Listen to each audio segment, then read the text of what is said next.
name is Bill Swantner. I am a Texas A&M University AgriLife Extension certified Master Gardener volunteer. I belong to the Bexar County Master Gardener Association.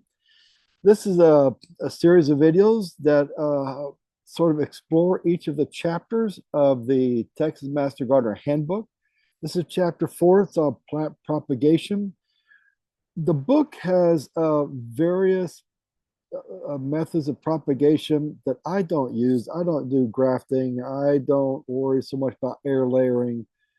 What I have noticed in the chapter that I use are propagation of plants by seeds, cuttings, layering, and division. And so that's what I'm focusing on here. If you want to better understand various methods of propagation, then take a look at the chapter. If you look at the chapter, you think, man, that's a lot of information, then I think this is the highlights of chapter 4. My usual disclaimer, this video, the series of videos is not encouraged, endorsed, supported, or suggested viewing by any Master Gardener Association, any place, whether it's local, state, national, international. And I was watching a video today about subscribing, and I think people are trying to monetize. I'm not trying to monetize this. I don't know how you do that. If you choose to subscribe, that's your business. This book, this presentation is me exploring the various chapters of the book so that I understand them better. And for those who are going through the intern process, if you didn't get a chance to read the book, hopefully I'm bringing out the highlights. If you did read the book and it seems overwhelming, hopefully I'm putting it in some sort of perspective. So, chapter 4, plant propagation.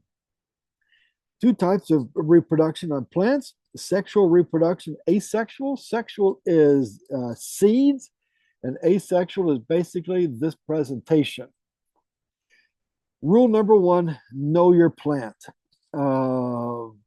And I'll explain what that means. And second thing about propagation basics is have a systematic method. I'm going to take you through mine. And if you do propagation of plants, you will come up with your own. You may massage this one. You may skip steps. You may insert steps. But I'm going to give you a systematic method on how I do it. So rule number 1, know your plant. Do some research on your plant. Just don't take cuttings and divisions or whatever else, or seeds. Know your plant. First off, is the plant protected by the PP? I think that's the Plant Protection Act. There you go. Know your plant. What type of propagation does it prefer? Does it prefer cuttings, layering, seeds? What works best for that plant? Some plants respond better to a particular method of propagation than others. What type of planting medium? Ferns prefer a lot of peat moss or coconut coir, and I'll go into that. There's kind of a discussion about that. Succulents prefers perlite, vermiculite sand. So what type of planting medium? I'm not saying soil is planting medium. And the environment is the propagated plant. Does it want it wet? Does it want it dry? Or if it's seed, does it need light or does it need dark? Some seeds need darkness to propagate. Some seeds need light to propagate. Do some research before you do your propagation of the plant. This is the big blue salvia. It is a protected plant, and it tells you right here. This is actually right here. And it says unauthorized propagation prohibited. When you buy a plant, it's similar to downloading a tune that you pay for. You do not own the rights to the music. You cannot redo the words and publish it. You cannot rewrite it, the tune, and publish it. You can't change the title of it and publish it. If you want to do it in your own house, that's your business. You are simply buying the right to put it on a listening device. Similarly, when you buy a plant, you are not buying the plant to do whatever you want. You are buying the right to grow the plant. You do not have the right to propagate it. You do not have the right to crossbreed with anything else. All you are buying is the right to grow that plant wherever you choose to grow it. This needs to be respected. Why do we have this? Big Blue is a great example. It's a beautiful salvia, like the Plum Crazy. There's the Amistad, the Amante. These are salvias. Um, these plants took a lot of effort to get them in the colors that we have. And so the people who came up with these plants need to recoup the cost that they spent trying to come up with these plants for us. And if we want to continue to have these absolutely magnificent colors of salvias, for example, they need to be reimbursed and make some money off this because that will encourage them to come up with other plants. Another reason we really need to respect this propagation act is we need develop plant developers to come up with more heat tolerant plants, more drought tolerant plants, because the climate is changing enough that we need to come up with plants that will survive 60 days of heat, which we had last summer. Today, I think it's been the 46th day we've had no measurable rainfall in San Antonio. So we need these developers to come up with plants that do well in our conditions. So we need to encourage them to continue to explore. So getting started, cleanliness matters. We want to, as much as possible, minimize the possibility of fungus, bacteria, and viral infections. We want to have a clean workspace, uncluttered. We want to have a sterile planting medium, and I'll take you through each one of these. We need to have our clippers need to be sterile. We need to have a good rooting hormone, and our pots need to be sterile. If you've got a clean workspace, you have a sterile medium, your clippers are sterile, and you put all that into a pot that has some sort of pathogen in it, you've kind of wasted your time. To sterilize pots, you can get a fungicide, or you can follow this recipe here that I got from some AgriLife program. And the same thing for the clippers. You can use something as simple as Lysol, but if you want to, you can kind of make your own right there. So let's start off with seeds. Do your research into the seed. What does it like? Well, let's go through the example here. First off, you need a good source. There are some sources that can prove to you the seeds that they're selling are the seeds that they're selling. Some sites may claim they're selling maroon blue bonnets, but they may not be maroon blue bonnets. They may claim they're selling seeds for the Ember's Wish, but maybe they're not seeds for the Ember's Wish. And plus, with the source, we don't know how old the seed is. We don't know what the germination rate on the seed is. Check your source carefully as you order seeds. Make note of where you purchased them, and if the seeds just don't germinate, then make sure that you don't order from that source anymore. Find a good source. Do your research. Some seeds need to be scarified. That means the seed shell is so thick that we need to nick it. We can do that through just manually clipping it, maybe freezing it, and then pouring hot water over it. It could be a hydrochloric acid sometimes. Blue bonnet seeds need to be scarified. The Mount Laurel seeds need to be scarified. Mexican buckeye seeds need to be scarified. Nature scarifies them over a period of years. If we want to try to get them to grow this season, we need to somehow scarify. But does your seed need to be scarified? Stratify is where we imitate winter. Some seeds need to go through a cold spell. And when you do your research and you order from a reputable source, they will tell you, here is how you stratify these seeds. 30 days, 60 days, 90 days, put in a cold paper towel, scarify, put in a cold paper towel. They will tell you. So stratifying is another thing you might have to do. Soaking your seeds, and I'll show you a picture of that. That's where if you are scarifying, you clip the seed and then you put it just in a glass of warm water. The seeds that soak to the bottom are imbibing water, which means they started the germination process. Those seeds which float on top have not imbibed water. We'll talk about that. Pay attention to your soil. Here I use the word soil because there's a series of S's. Pay attention to your planting medium.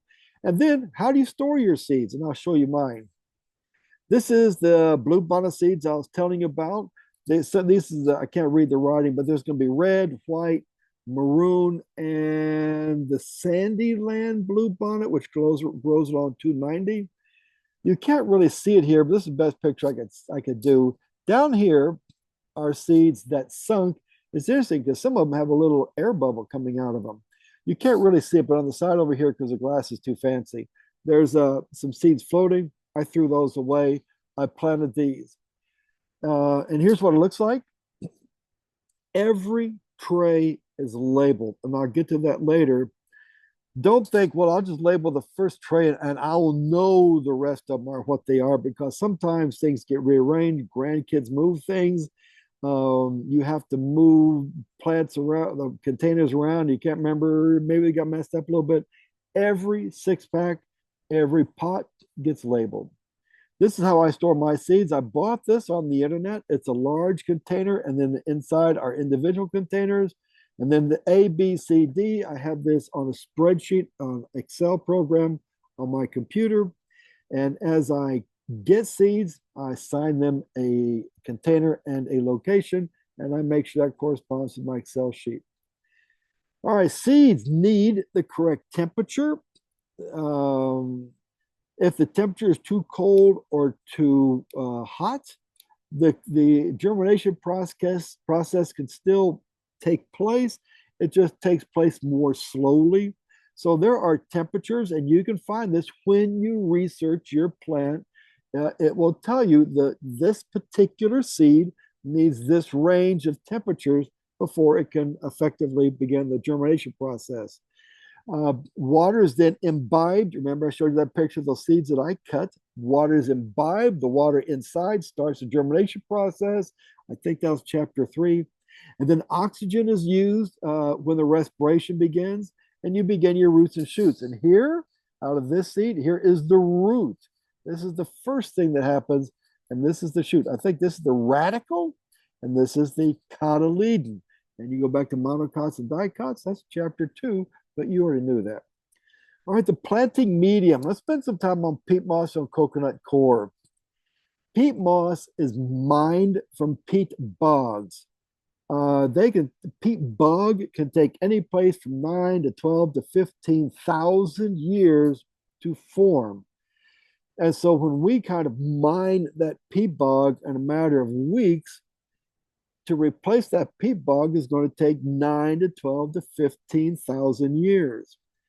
So there are those who are saying we need to back off mining using peat moss because it takes so long, and there's only a finite amount of peat moss that's available.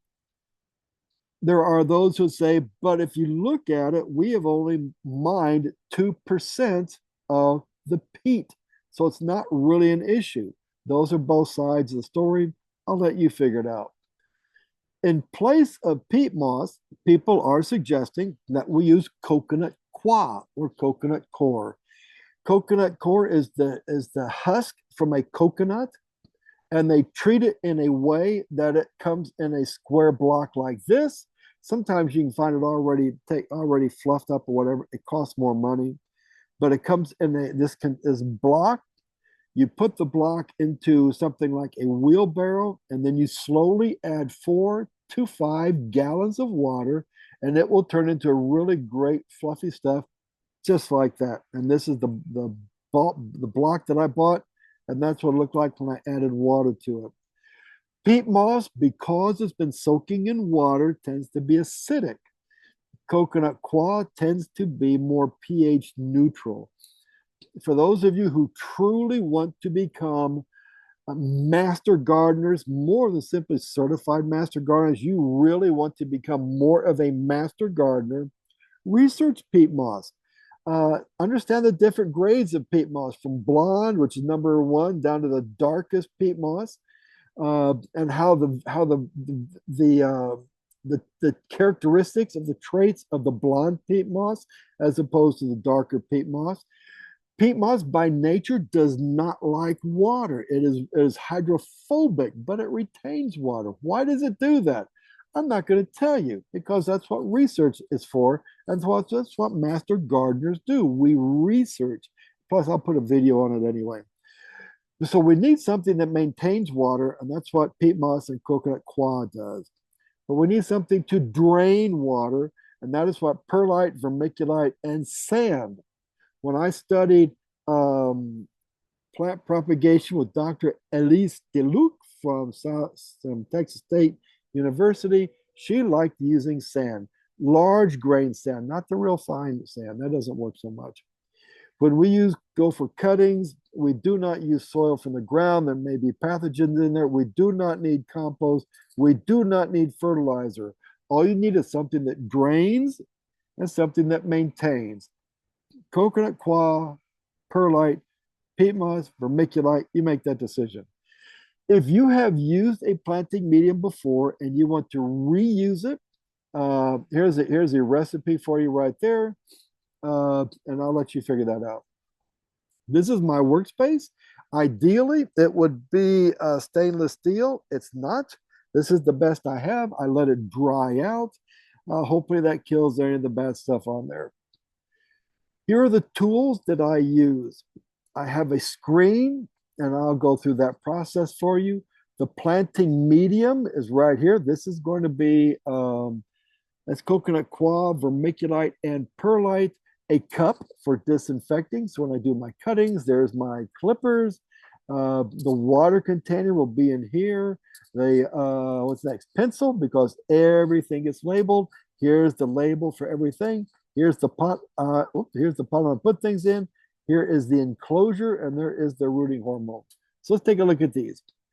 I will get my coconut coir or peat moss, whichever one, and I'll put it into a 5-gallon bucket with, you see the white, that's perlite, the dark brown, that is vermiculite.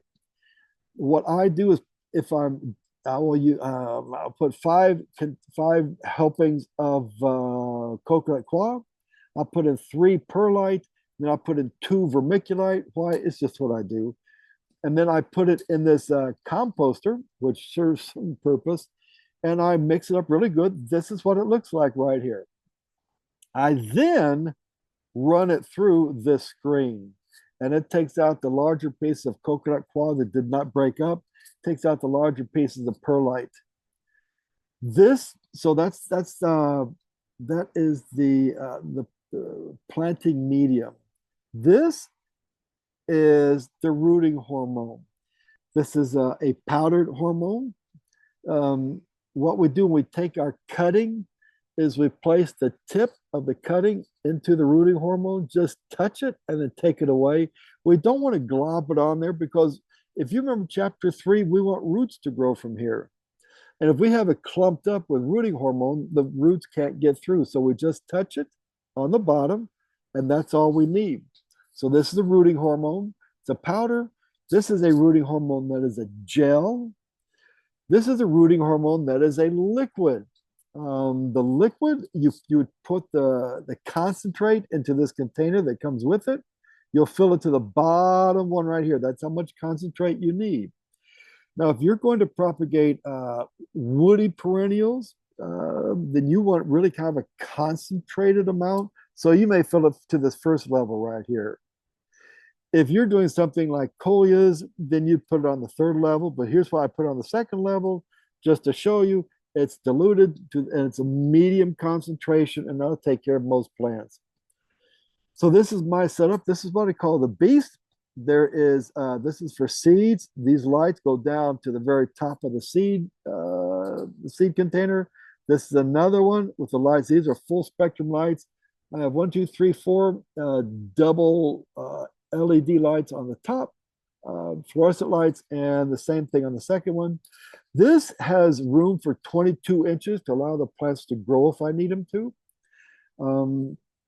And then this is a special skin, a special material that sort of keeps the light in. I can't remember the name of it right now. If I remember, I'll throw it in later on. But it is a skin. It's a film that keeps the light shining in on the seeds. The challenge is if I don't have anything here, these lights come down. A lot of this light is lost, and so I put this film here, and that keeps the light inside the all the light stays on the seeds and the cuttings. Then after there's some growth to them, they have some cotyledons, some size. I'll put them outside to let them harden a little bit. All right. So what happens when a cut is made? You are cutting into the vascular system of the plant.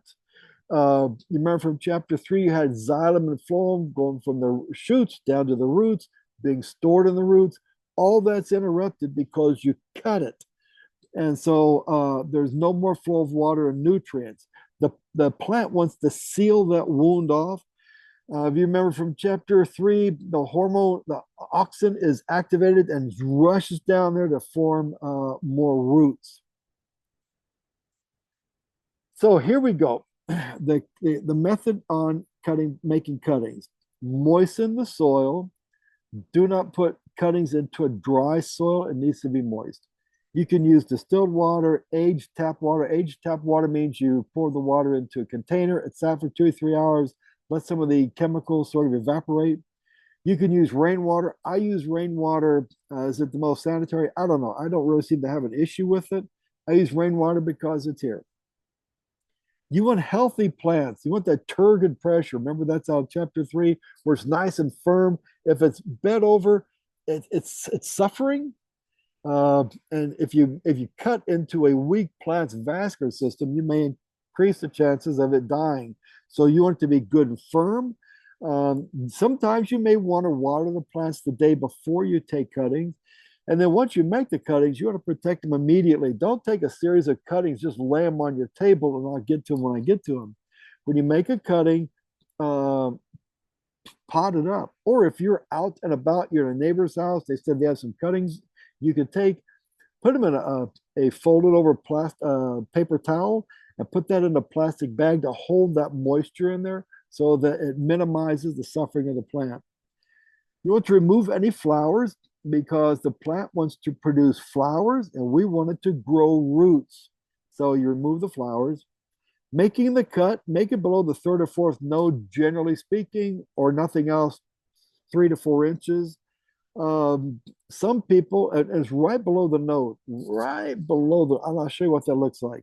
Some people will cut at a 45-degree angle. If you cut it this way, then that's all the material you'll have. Some people cut it at an angle because that increases the amount of exposed area for that the auxin to attack auxin to go to. Some people will scrape the cutting a little bit so that more auxin goes down there. That's why they cut it that way. Is there science behind it? I'm not sure. Dip it in rooting hormone carefully. Remember, more is not better. Let me take care of this. All right, more is not better. Make a hole in the soil. You know, if you've gone through all the trouble, make sure you got everything sterile and you got the perfect medium mix of coconut coir and perlite, and you sterilized everything, you removed the flowers, you got the perfect cut and the whole thing. You dip in hormone and then you pour that, and then the perfect amount of rooting hormone, and then you just shove it into the soil, and all the rooting hormone comes off, and you kind of wasted your time. Make a hole in the soil, put the cutting in there, gently pat down around it, get some of the air out. And then I will cover mine with a plastic bag or a cup, not airtight because the plant needs some air circulating. And that's part of the photosynthetic process, which you saw in the 3rd chapter. And so, but I provide some cover to help the plant with some, not dry out so quickly, help with the photosynthetic process. So here you go. What we're doing is we're cutting the plant off from its roots right here. Well, with all these leaves, the plant still wants to go through the photosynthetic process, but we don't have any roots. So we'll remove this leaf. We'll remove this leaf. We don't want the flower. We want to grow roots, not flowers. So we get rid of that. So we have the stem and these two leaves.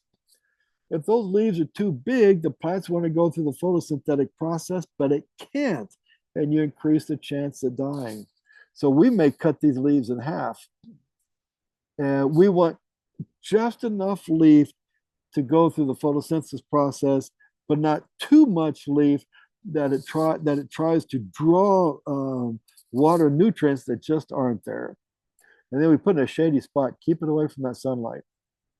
So here are some plants that I did. These are Torneias, and they are soaking in rainwater. And these are a type of salvia, and they too are soaking in rainwater. They'll soak there for a few hours. They may soak there overnight, depending when I can get to them.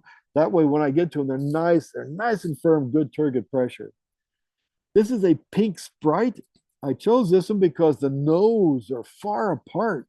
Here is the node that the flower comes off of. Here's a node. Here's a node. This can be as much as 5 inches, and that's just too much to try to get the water going down here, try to grow roots. All this area, try to get the energy down there.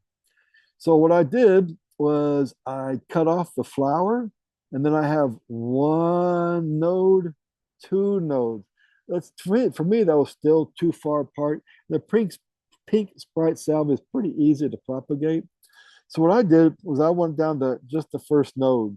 And this is too many leaves. What I don't remember exactly what I did because I put this really up for demonstration. What I would have done if I wanted to keep this plant is I would have removed these two leaves and left just two leaves on this plant. This is an Esperanza. I got it because all this bushy stuff here, get rid of it, get rid of this, get rid of this, get rid of this one, and this is what you have left.